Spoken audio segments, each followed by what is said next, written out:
September 21st, 1780. Benedict Arnold gives the British plans to West Point. House Democrats decide to take a wait-and-see approach.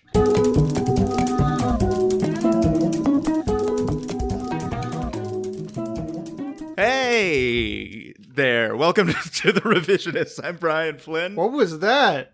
I have lost my mind over the last couple days. Hey! Must be the money. I'm Zach Powers.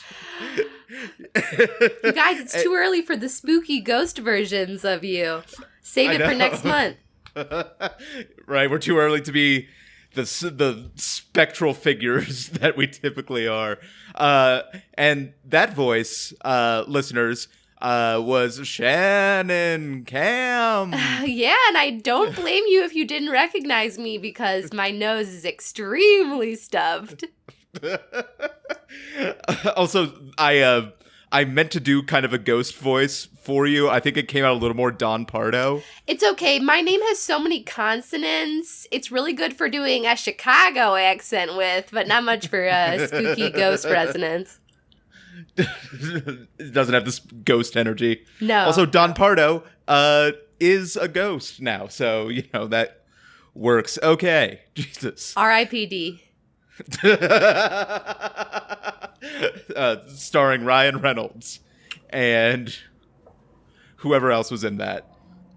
Whatever, the Big Lebowski guy. Anyway, I can't remember his name John right Turturro. now. Anyway, this is The Revisionists. If you haven't listened before and somehow found this without figuring out what the name of the show is. Wait, why aren't I hearing Malcolm Gladwell?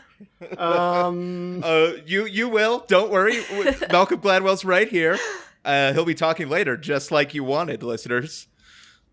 This is a comedy history podcast in which one person tells the true account of a person or event from usually the past, and another person tells a crazy alternate batshit sci-fi fantasy, whatever they want it to be, alternate version of that person or event, and at the end we vote on which becomes the true history of this brilliant blue iridescent spinning marble that we call the Earth. That's gonna be tough to follow. I mean, it always is, because he's always adding adjectives to it, so I never know when it's going to wind up. Last time we did William Desmond Taylor. Authoritative, okay. And the true history took the crown. Another tale of murder and woe left unimpeded. The quote-unquote true history. Revisionist has taught me that you never really know what the true history is till the people weigh in. Well, they have weighed in this case. And the true history is the true history. I grow increasingly concerned that, like, some impressionable kid is going to be listening to this podcast. If they believe that the alternate version of the true history, the kid is brick dumb. I was just trying to make, like, a fake that's the kid's name. joke. Yeah. Oh, yeah, that too. Oh, man, we're playing into so many things. Yeesh, collar tug. This week we are covering Evelyn Nesbit. That's how I believe it's pronounced, based on my reading of the nonfiction book American Eve by Paula Uruburu. There's another challenging pronunciation. I know that Evelyn and Evelyn are both correct pronunciations of the name. I'm going to say Evelyn because that's how I researched it, but as far as I know, Evelyn is also fine. I'm going to go with Evelyn and Evelyn for her evil twin. Okay. Which actually I didn't write into the alternate. That would be Give great. me 5 minutes. I really am going to say Evelyn, though. I don't think I can stop myself. Yeah, so Shannon has the true history, and Brian is doing the alternate this week. So, yeah, Shannon usually has robust history, so let's jump right into the meat. Yeah, well... Jump right into the meat. Jump right into the meat. Oh boy. So, last time I was on this podcast, we were covering the Titanic. Oh yeah, that's right. Well, you thought that shit was grim. Buckle up. I'm gonna just throw a little content warning for pedophilia in the mix right here, and just rape in general.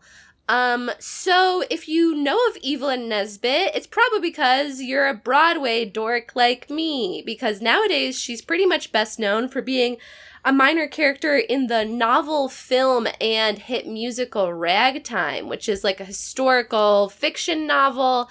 It's been adapted a couple times. The movie is actually Samuel L. Jackson and Jeff Daniels' film debut, both of them.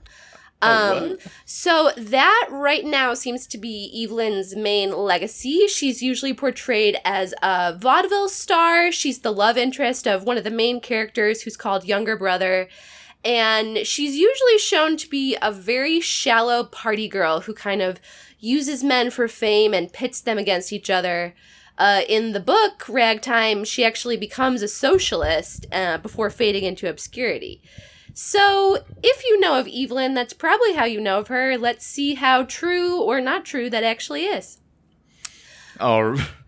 But the alternate history is just going to be the entire the audio from the film novel Ragtime, and then the film Ragtime, and then some songs from the musical Ragtime. Man, that would have been so much easier if I could just been like, yeah, check out fucking Ragtime at your local library. Okay, folks, if you want to see Ragtime, just Google Ragtime, because it's so relevant to 2019 that I guarantee you there's a theater company within a half hour of you that's producing it this year. If you want to see Cabaret, actually Google Rent. It's weird, but that is the best way to see Cabaret. Oh, well, it's a story about, racial tensions in America. So suffice to say, it's getting a lot of play on the stage since 2016 for reasons. But to the real Evelyn, she was born Florence Evelyn Nesbit on December 25th in 1884? ? We don't really know when she was born, because later on, to get around child labor laws, her mother would falsify her age. So we're going to say she was born around 1884, 1885, but she could actually be younger than that. So all ages here are kind of approximate. Just like good old Shirley Temple. Oh, really? Was that a Shirley Temple thing, too? Shirley Temple didn't know that she was actually a year younger than she thought she was till she was, turning 18, actually turning 17, and her parents told her. It was a secret even to her.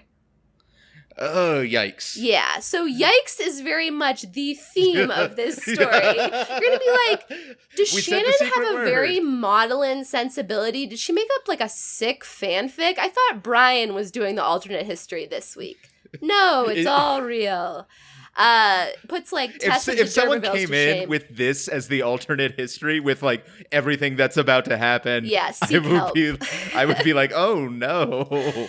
Yeah, it's definitely going to be an easy vote, I think, for the audience this week, but I'll plunge on with the real history so that people know what I'm talking about.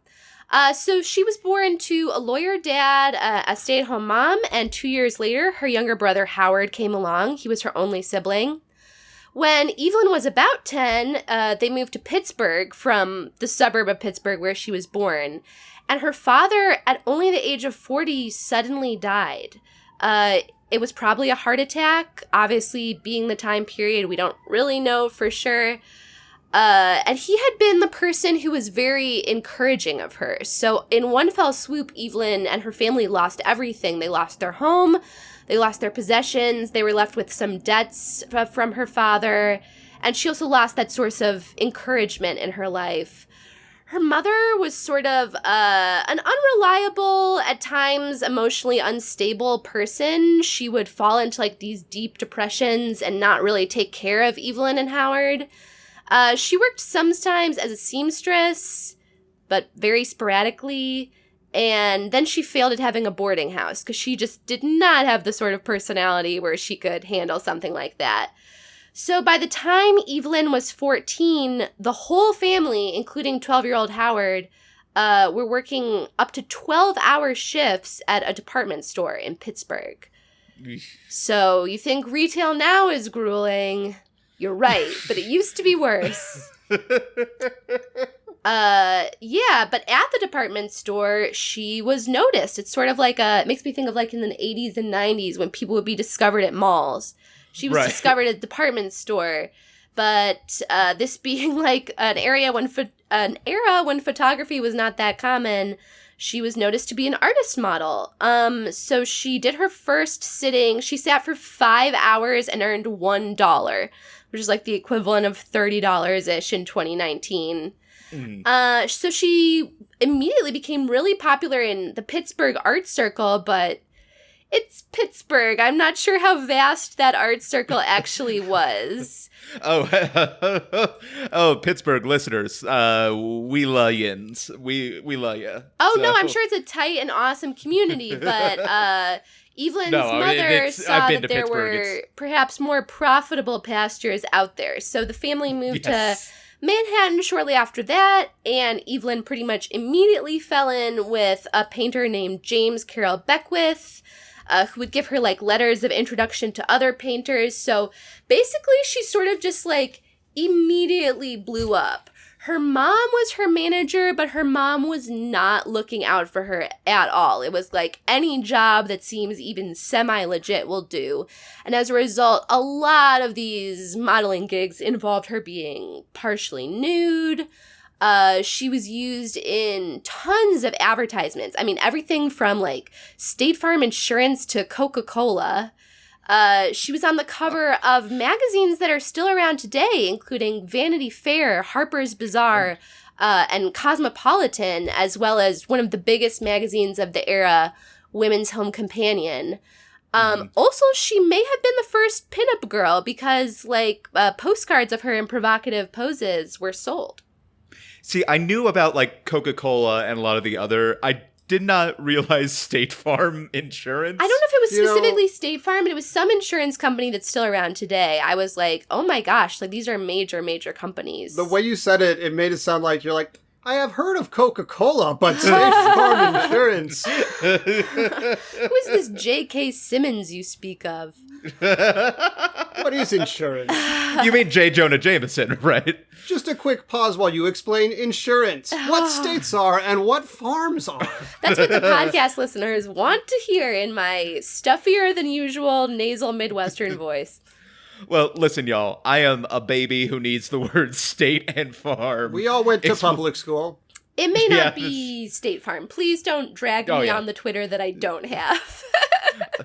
Allstate, probably. It's just weird to me also that an insurance company has like that sort of advertising campaign. I mean, like everything would be print, but it is impossible to explain how ubiquitous she was because we just don't really have that monoculture in the same way. Right. These days, like she was on playing cards, she was on your toothpaste tube. She was someone that like everyone knew the face of, even if they didn't know her name.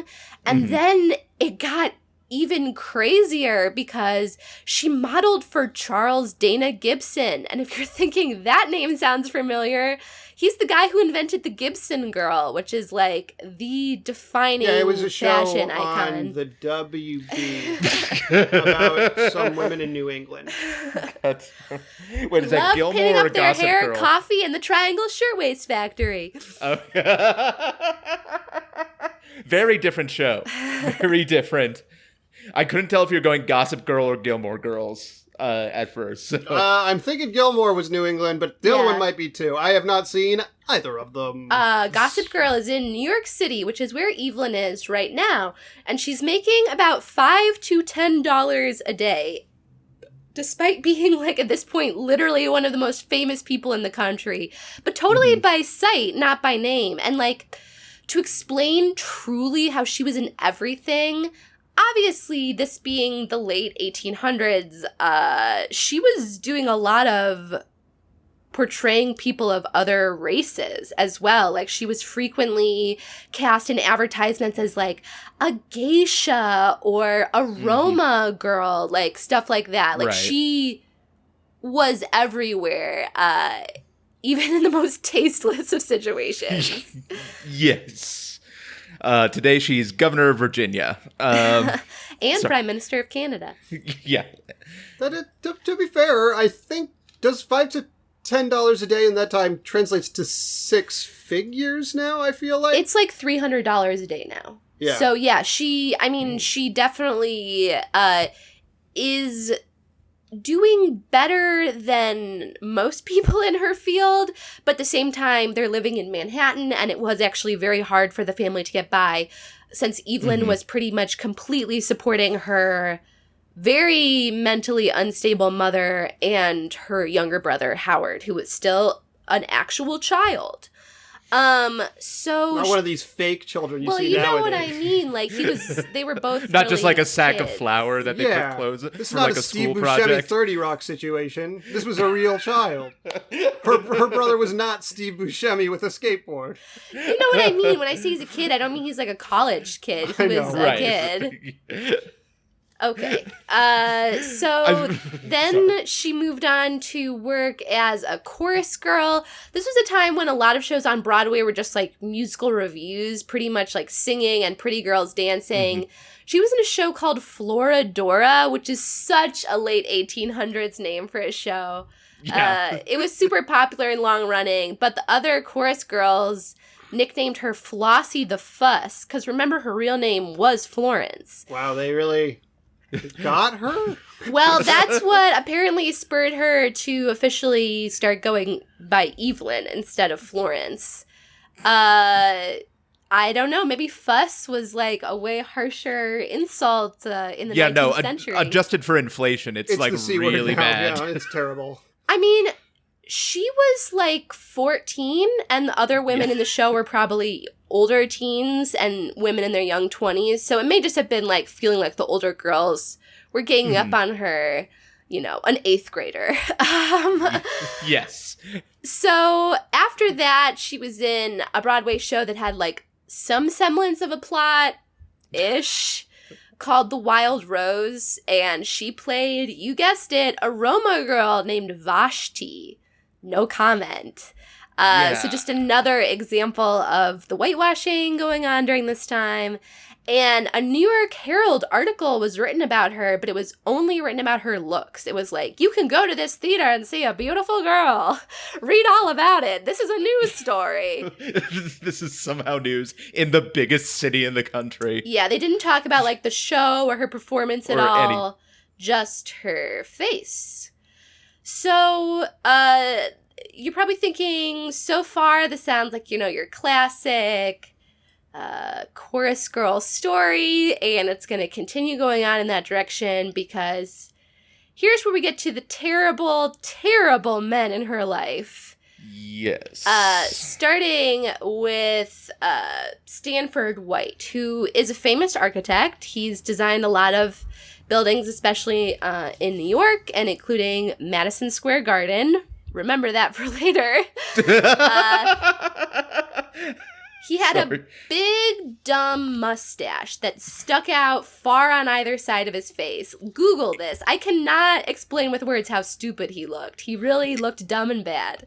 It's not even like an old-timey mustache that like, okay, that's silly. It's just like, nah, even then, that was not justified. It's like there's an actual broom stapled to his face. So Stanford White liked young girls. He was married and he had a family, but he kept another apartment, you can't make this up, folks, over the toy store FAO Schwartz in downtown Manhattan that he used like exclusively for the purposes of grooming and courting and then drugging and raping these young girls. So he met Evelyn through another chorus girl who was in Florodora. He, you know, flattered her the way that any young 14, 15-year-old girl would be by the attentions of an older, famous man. And he invited her over to his apartment, this apartment over FAO Schwartz, for lunch and champagne. And famously, he had this room with a red velvet swing. And Evelyn sat in the swing and, like, swang on it? What's the past tense of swing? Swung, I believe? She swung on it. Swung? Thank you. Yeah. You guys, I had to have a lot of Theraflu just to get to this recording session. So be gentle, please. Yeah, so later she would become known as the girl on the red velvet swing, which is just so gross. It's really just something he had to entertain the children that he had sex with. So he had not, raped her yet. They just had this like weird playful encounter. But then we move into what is classic grooming territory. He started showering the whole family with presents and money. He moved them into a hotel that he had like designed and decorated the interior of. And he just really groomed her mother and her younger brother by kind of inserting himself as like this almost quasi father figure.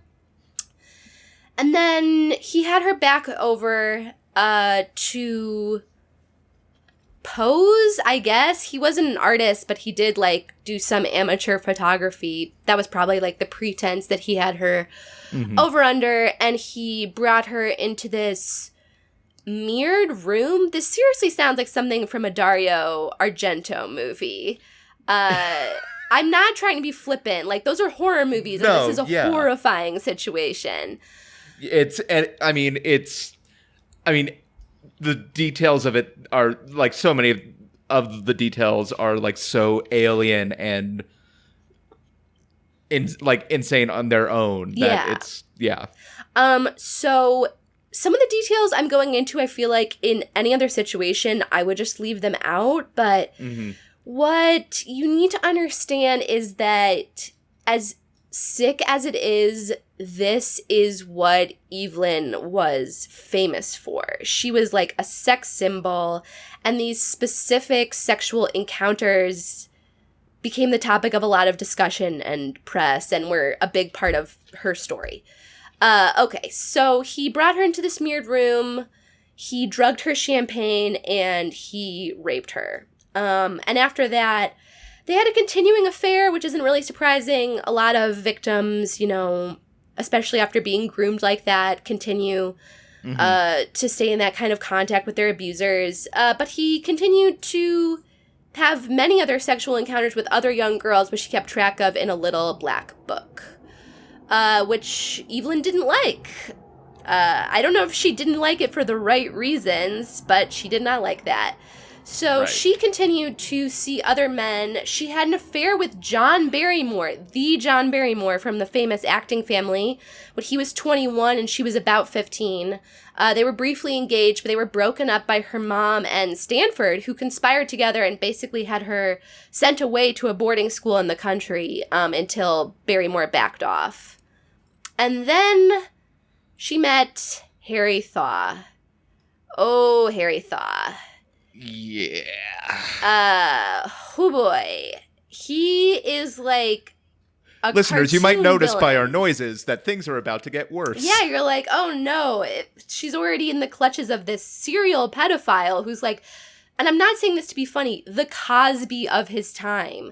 Yeah, anyway, she meets Harry Thaw. Harry Thaw went to 40 performances of her Broadway show, The Wild Rose. And that was how they met. He was the scion of a huge coal and oil fortune. His father was dead, so the money was in the control of him and his mother. And him and his mother had a very close, very codependent, very toxic relationship. She completely controlled him for the most part. A weird thing about Harry Thaw is that he already hated Stanford White for reasons that had nothing to do with Evelyn. He thought that White had, started a whisper campaign against him, and White was basically like, I don't know her. So he had, this obsession with him that was basically completely unfounded. This feels like the inspiration for the novel Lolita at this point. It does have a lot of parallels to Lolita and some other works that I will name drop at the end.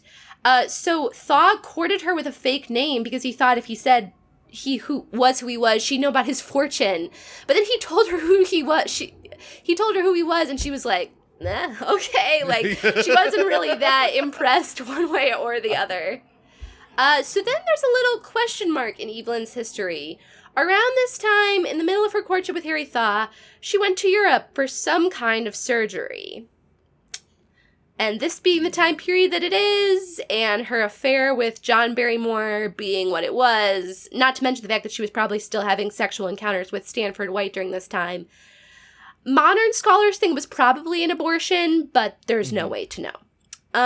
Thaw followed her to Paris, where she was staying with her mother, and then took her to London with him, leaving her mom behind. And during this time, while they were traveling through France, Thaw pressured Evelyn into confessing about what happened with Stanford White. So she admitted to him that she had been raped by White and that he was the one who took her virginity.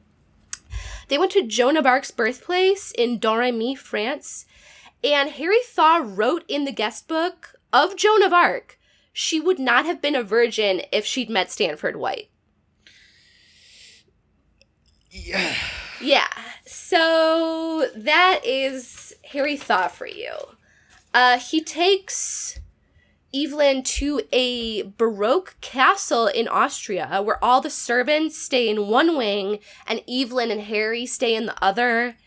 And at this point, he seems to have some kind of a psychotic break, and he brutalizes her, including sexually assaulting her, for a 2-week period in this medieval castle, which is like, yeah, beyond the beyonds. He may have been on drugs as well. There was rumors that he was into like morphine and really heavy duty shit. And after the 2 weeks, when he, quote unquote, got it out of his system, his personality totally changed and he went back to being like the loving, doting, quote unquote, gentle guy that he was before. So, they return to New York and Evelyn marries him because the way she saw it, no one else was going to marry her because of what Stanford White had done. It was a time when if you weren't a virgin and it was a bad thing, so they got married. In order to get the approval of his controlling mother, Evelyn had to promise that she would never talk about her former life, modeling or acting or anything like that. Almost immediately after they returned to New York, Thaw started getting super paranoid. I think he was just very mentally ill, maybe even schizophrenic, because he thought that he was being stalked by Stanford White and like an army of spies, but he was not. So at this point, he starts carrying a gun with him at all times. In 1906, again, this is not long after Harry and Evelyn got married, they decided to go to the premiere of this musical called Mam'zelle Champagne. There's another great turn-of-the-century musical name for you. God. I forgot that was coming, and it's so incongruous with everything that has immediently preceded it. Well, it's actually kind of creepy, considering that her champagne being drugged was what started all of this. Yeah, that's... There's a lot of weird things that come full circle in this, which will only continue on. So the musical is premiering on the roof of Madison Square Garden. They had dinner at a cafe around the corner beforehand where they saw Stanford White just by chance. Totally by accident, they bumped into him. And Harry Thaw was wearing this big black overcoat over his tuxedo that he refused to take off the whole night. So at 11 p.m., towards the end of the musical, White shows up at Stanford. White shows up at Madison Square Garden just to, drink. He had a standing table there since he designed the place. And Thaw walks right up to him and fires 3 shots into the back of his head, killing him. In front of everyone. This was an assembled crowd of a lot of famous and well-to-do people, and he yelled either, "You ruined my life," or "You ruined my wife." There's an equal amount of counts on both sides. Mm-hmm. Either way, a horrible thing to say. Yeah. But, White was no angel. So it's hard to feel that broken up about him getting murdered. No, but it's also if anyone was going to do it, it had to be him? Of all people. I guess. To the end of his days, Stanford White was like that Kiki Palmer meme. Sorry to this man, I don't know him.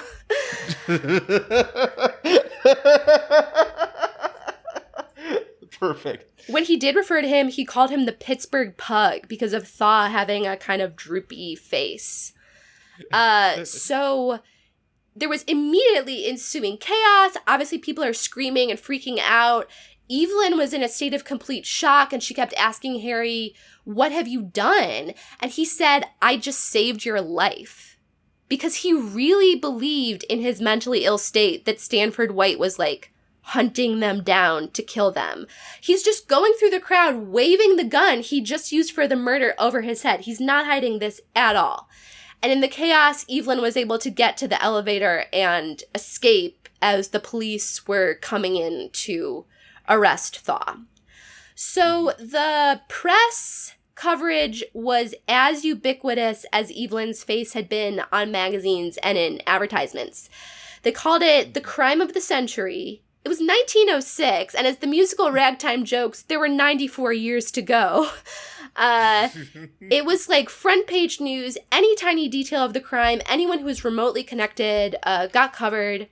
Women reporters, kind of like, for the musical theater nerds out there, the ones who would cover the women of Chicago, the Merry Murderesses. Women reporters were really sympathetic to Evelyn, but they were also very sympathetic to Thaw. They kind of put it out as a story of, like, Stanford White attacked Evelyn, and Thaw was just a white knight who was avenging her honor. So it's like a weird mix of progressiveness and extremely not progressiveness. And this was, of course, before any of the details of what Thaw had done had come out. Yeah, too. No one knew that he was a rapist. They just knew he was her husband. Although he definitely had a reputation for being, like, a weird, drug-addled motherfucker who was a huge mama's boy. Yeah. Anyway, I'm trying to think of, like, a comparison, because, like, Evelyn would have been, like, one of the most famous women in the country, for sure. I would say it's like if K-Fed murdered Justin Timberlake at the height of Britney's fame. Okay, so a few years ago.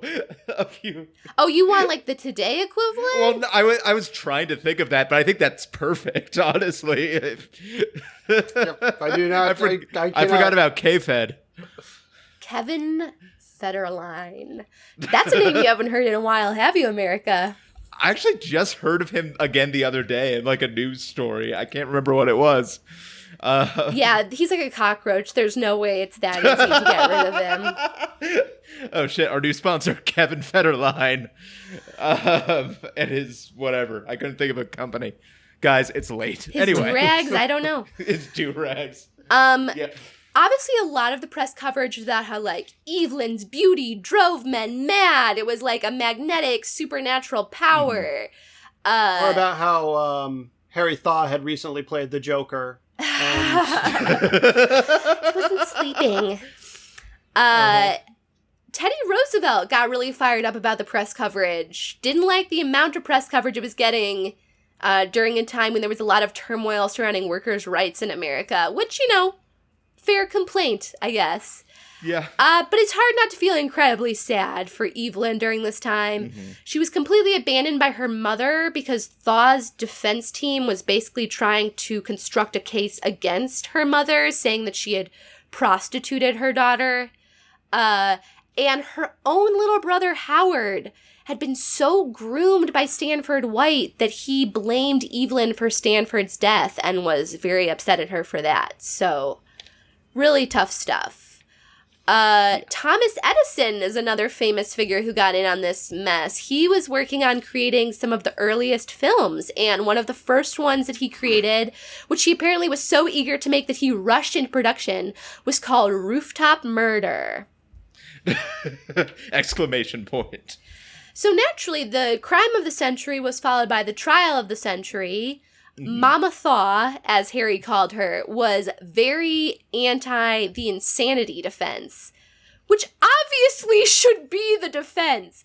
But the Thaws were so rich, they spent $500,000 in 1907 money on their defense team. They really thought that they were going to be vindicated by this trial. It wasn't just that they thought Harry had done nothing wrong. They didn't understand why he wasn't, like, a hero being celebrated by the entirety of the American public. Evelyn had to take the stand. She had to discuss her rape by White at both trials, which was incredibly grueling for her. The first trial was deadlocked, and during the second trial, they tried the insanity defense, and he finally was found not guilty by reason of insanity. But then he just escaped to Canada. I don't even know if you call it an escape. A fancy car pulled up to the asylum where he was staying, and he walked right out and got in, drove over the border. Then he almost immediately returned, and when he returned and was apprehended, he was examined, declared sane, and released. So, I don't understand what happened there, especially with there being so much focus on the trial and the case and every witness, everything.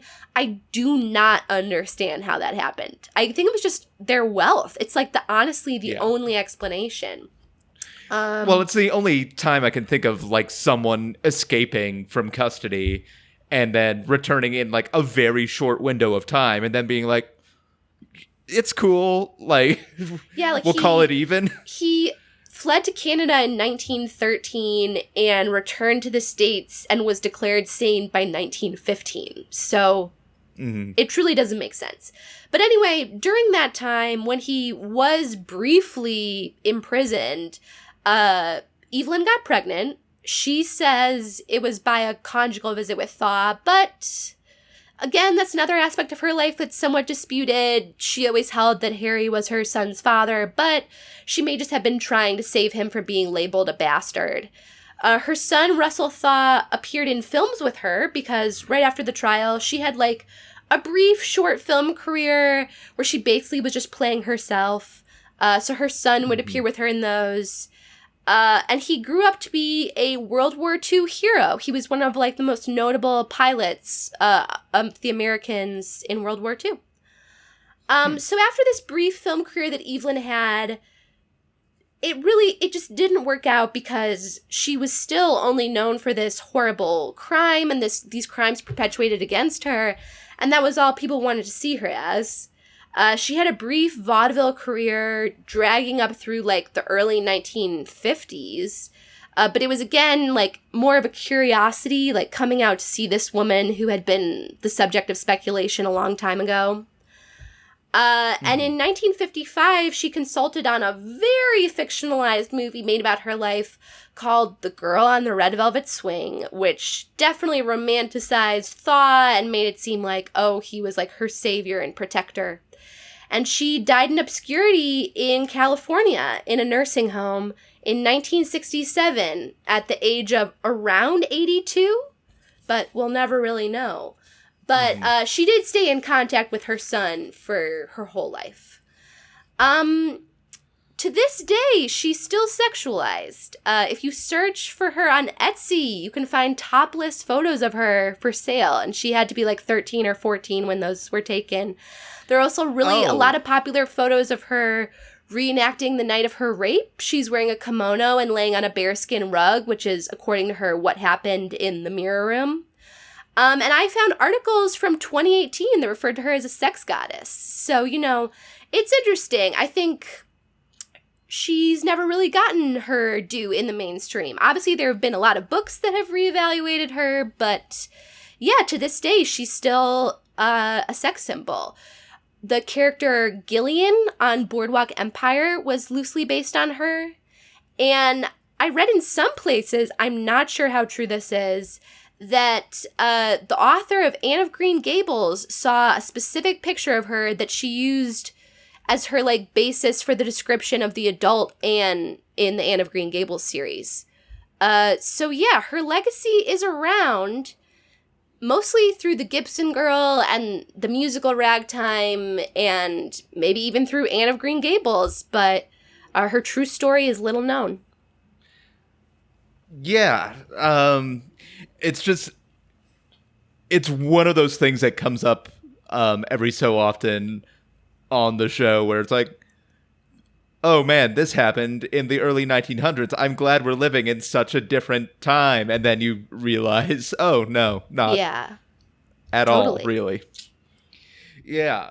Well, Everyone's going to want the alternate history this week. Let's just put it that way. I think Evelyn, however you want to call her, deserves an alternate history that isn't quite so horrible. thank you for the real history, Shannon.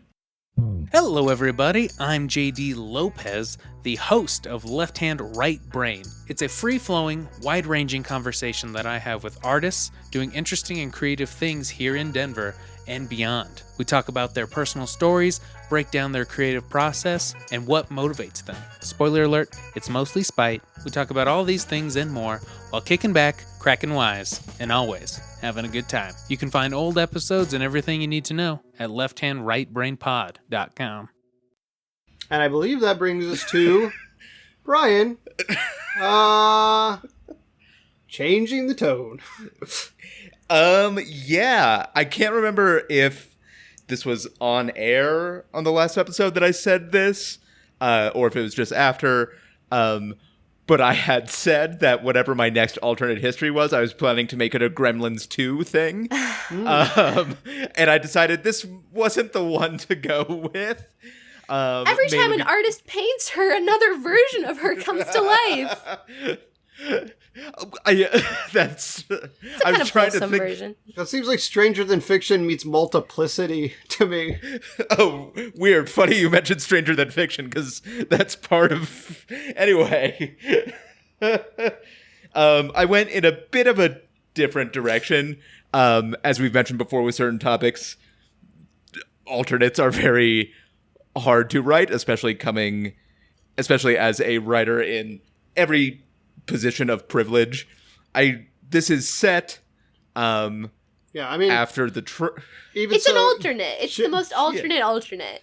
Generally speaking, still glad to be done with the Civil War from the History of Black Americans segment, where every time you got the alternate history, it was like, great.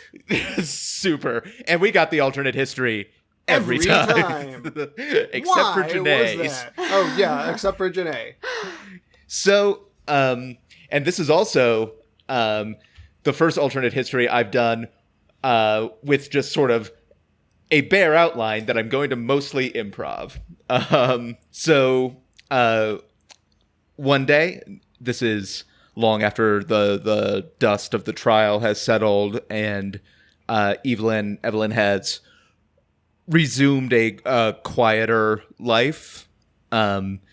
She awoke after troubling dreams. As she rises from her bed, she hears a voice like booming from all around the room, and it's sort of narrating her actions, like the aforementioned Stranger Than Fiction, which actually I've never seen. So who knows it's so how good. That's what I keep hearing. I just never got around to it.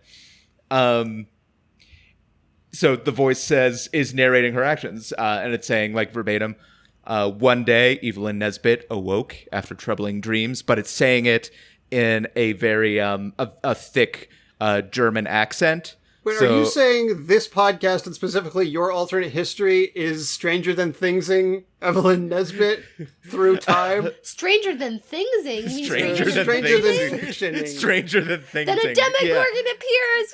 You've got my boy Russell. Bring him back. Oh man, Will Ferrell in Stranger Things would be intolerable. I guess he would have to play the Brett Gelman role. Yeah, I could see him a little bit in the Sean Astin, not the Sean Astin, the one of the scientists. Paul Matthew Modine. Reiser. Oh, Paul Reiser, thank you. But Stranger Than Things is also the working title for Stranger Than Fiction. I like that, Stranger Than Things. But the voice of the narrator it has a heavy German accent. So it'd be like, one day Evelyn Nesbit awoke after troubling dreams. Shit like that.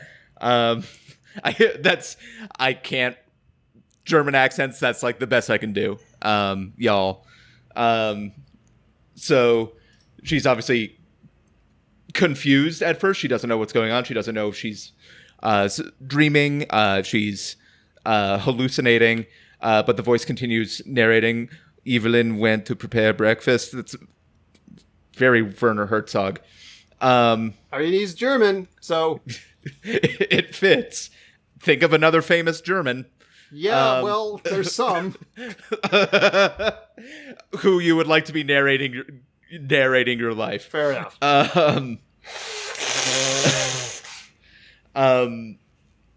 So she's getting increasingly more alarmed as this voice goes on, and then the voice says, sort of skips ahead and says, little did Evelyn know, the next day she would wake up turned into a giant cockroach. It's the transformation? This must be better for her? The Kafka? Well, or the trial? I'm going for the Kafka-esque aspect of everything she had to go through. So, and she's like, I don't want to do that. Like we all would. If we would say, I don't want to do that.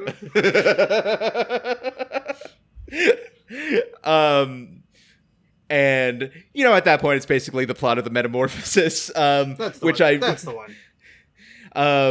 Because there's another Kafka it goes into in a minute. So she's struggling with this, obviously. And but overnight she hears the voice saying, I don't. This one really isn't. This avenue really isn't going anywhere. I'm going to look up a different Kafka story. Don't make it The Hunger Artist, please. I can only take so much depression in one night. I mean, it's Kafka, so it's not going to be like. So Evelyn wakes up the next morning to find two anonymous policemen from an anonymous agency saying, you're under arrest, report to the court on this day, without specifying a room, without specifying a time. For the trial of the century 2, Electric Boogaloo. I so would like to see like a Kafka trying to write like a dance, like a community center themed dance movie or story.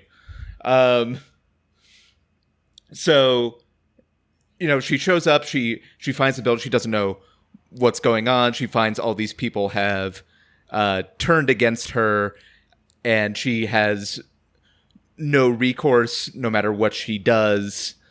The system and the public and people's views of her are so outside the bounds of like her reality and like what is true, that I gotta say I have a lot of respect for people who improv alternate histories, because I don't want to end. I was like, I don't want to end it like the story, the trial actually ends, but now I'm like trying to find a graceful way out of it. I'm trying to remember how Stranger Than Fiction ends either, because I definitely looked it up. It's still more graceful than my alternate history, which would have been kick to the dick, kick to the dick, kick to the dick. Oh yeah, no, she's in the courtroom, and the judge is about to pass sentence, and she is just like, you know what? It's time to get rowdy, and so she rushes the judge's bench, and delivers a straight leg kick right into his penis. The judge kind of goes, ooh, and crosses his eyes and falls over. And then it sort of becomes like a whole like whirling dervish thing where she's like going around the room just sort of blindly kicking dudes in the dicks. And she says a famous quote, which was later used in a film. I came here to chew gum and kick people in the penis, and I'm all out of gum. And so 12 died, and she escaped. Why was that like so much more facile for me to come up with than like something relating to like literature? Because that's what we all wanted to see happen for her. Yes. A little bit of justice or vindication or pushing back these horrible men who took advantage of her every day of her life. Like, my first instinct was like, oh, like, try to capture something of like the just like not just like the awful thing she was put through by White and Thaw, but just like the whole like media legal system machinery. And then I'm just like, oh no, that's sad. I want and then you threw in the dick kicking, and that was just like the catalyst that I think the story needed. Just imagine how sick the Red Velvet Swing would be if instead of that leading to a terrible sexual encounter, she just kicked him in the chest when she swung forward on that swing.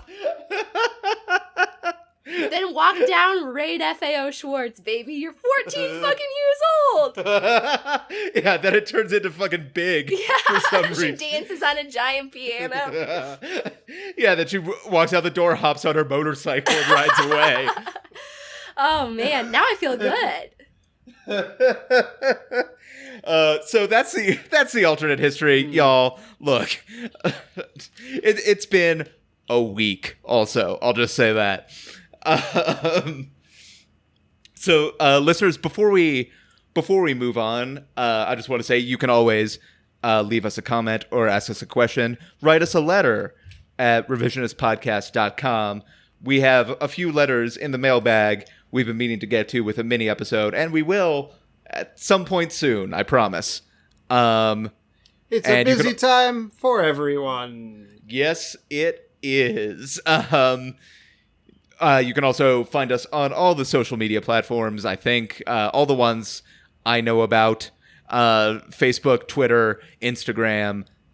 Just search Revisionist Podcast. Yeah. Anything that, if it's something people who are no longer in the key demographic for like television viewership knows about, it's one of those. If it's younger than that, no, we are not. We are not on it. We do not have a TikTok. That's the only one I could think of. Vine, Zanga. We don't have a Vine Zanga. Does not exist anymore. Okay, cool. Just checking. That's how out of date you are. Your reference for the cool kids platform is defunct. R.I.P.D. We have no live journal or Angel Fire page. That is true. In our defense. Our AOL IM screen name is... No Geocities blog? Geocities. I heard a podcast where they had like one person was pronouncing it GeoCities and the other person was pronouncing it Geocities. But it's got to be GeoCities. It is GeoCities. Right? But ever since I GeoCities, heard that yes. podcast, I always prefer to call it Geocities. Geocities. I'm 4 years younger than Zach, so just sometimes it's just a tiny age gap. But sometimes there are a few little things that I'm like, maybe I don't know. That is an intentional mistake. Oh, okay. That I heard somebody on a podcast make, and I very much enjoyed. Yes. That podcast, I believe Zach is wearing a shirt for it right now. No, it was off book, in fact. Oh, okay. The Improvised Musical Podcast. Listen to it. We're in no way affiliated with them. We just like them. My shirt is for the Flophouse, which you can also listen to. It's a good show. Yes. Shannon, you have a big project. Oh boy, Coming up. I do. Do you feel like you want to tell people about it, or do we want to leave it mysterious? Sure, yeah. So I have been in the process of writing, producing, and acting in a scripted audio drama version of Little Women that is going to come out about a month from now. If you go to facebook.com/Little Women Podcast, you can see updates there, see the cast, which includes Zach. And you can also see all our other social media pages there. And once the podcast actually starts airing, unlike this show, it's geared towards tweens and older kids. So there's going to be a nonfiction historical element with some non-scripted bonus episodes, but I won't be cursing up a blue streak like I am on this fine program. So, yeah, if you have a young person in your life who might be interested in that, or you just want to brush up to be fair, going to be a lot of episodes where Louisa May Alcott kicks somebody in the dick. You mean Joe kicks someone in the dick, you peasant. Louisa May Alcott wrote the book. It's the non-fiction episode. Oh, okay, I got confused. I'm not doing alternate history in those non-fiction episodes. They're non-fiction. She could have kicked somebody in the dick. The records are spotty. Probably Ralph Waldo Emerson or Henry David Thoreau. Those would have been her prime targets. Oh yeah, I'm not kidding. Both of them deserve a thorough dick kicking. I mean, she verbally dick kicked Thoreau by making fun of his neckbeard in life. But anyway, yeah, Perfect. if you have a young person who might be interested, or if you yourself would like to brush up on the story of Little Women in a fun way before the Greta Gerwig film comes out this Christmas, check it out. Facebook.com/Little Women Podcast. Perfect. And also, this podcast totally geared towards tweens, right? This podcast kicks in the dick, y'all. That's gotta be I gotta put that on a sticker. That'd be a good review. Go ahead and toss that in your review This week. podcast fucks.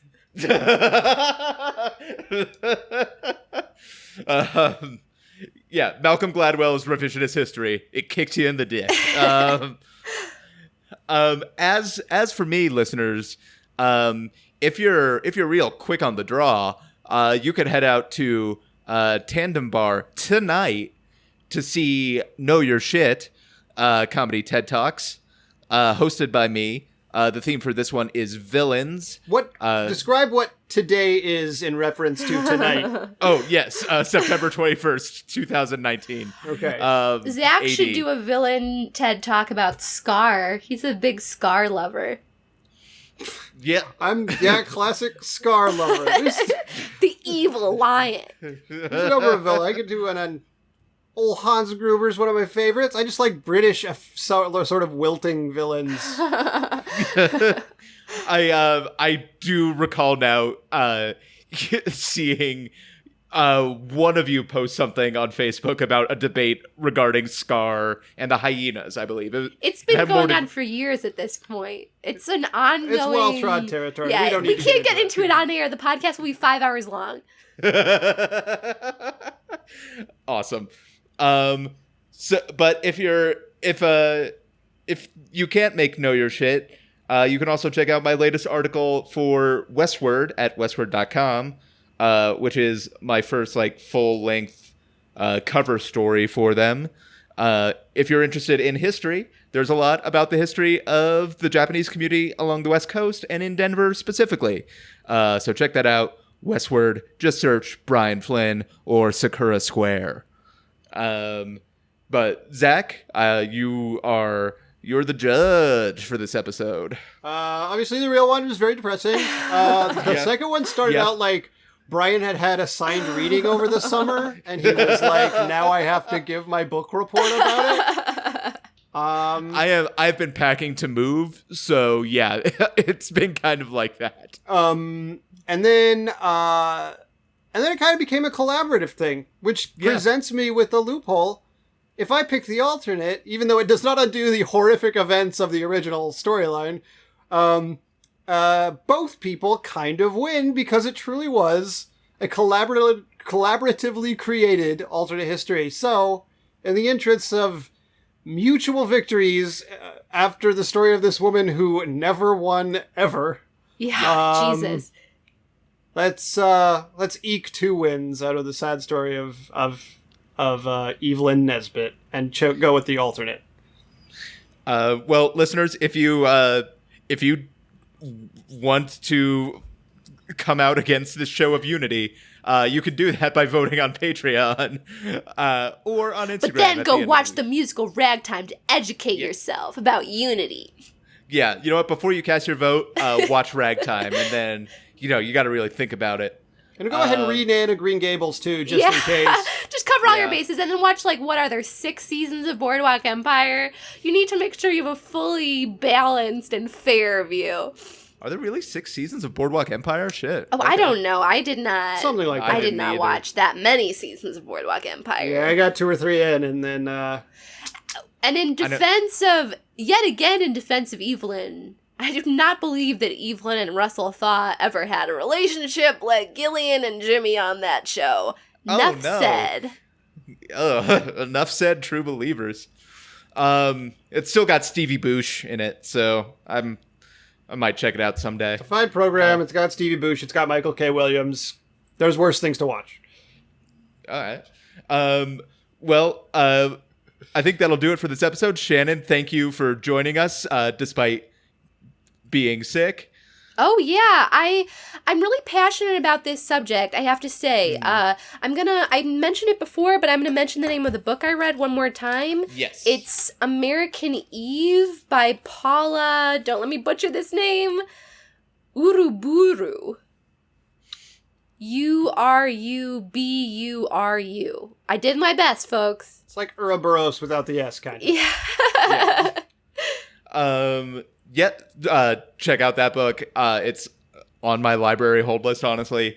But Shannon, thank you. Thank you. Yeah. Always a Zach, pleasure. Sorry. Started Sorry. awkwardly and ended awkwardly. That's my energy, baby. Are we done? Oh no, we have to do the Zach, outro. thank you. Yeah, you forgot my I name. will Leave say that the in. thing. Leave that in. You forgot to- my name or how to say thank you to me or something. This episode, this episode's going to have minimal editing. So I don't know this man. Sorry to him. I've been Brian Flynn or whatever. Yeah, I've been Zach Powers. Hey, I've been Zach Powers. I did not sound drunk. Have a good time.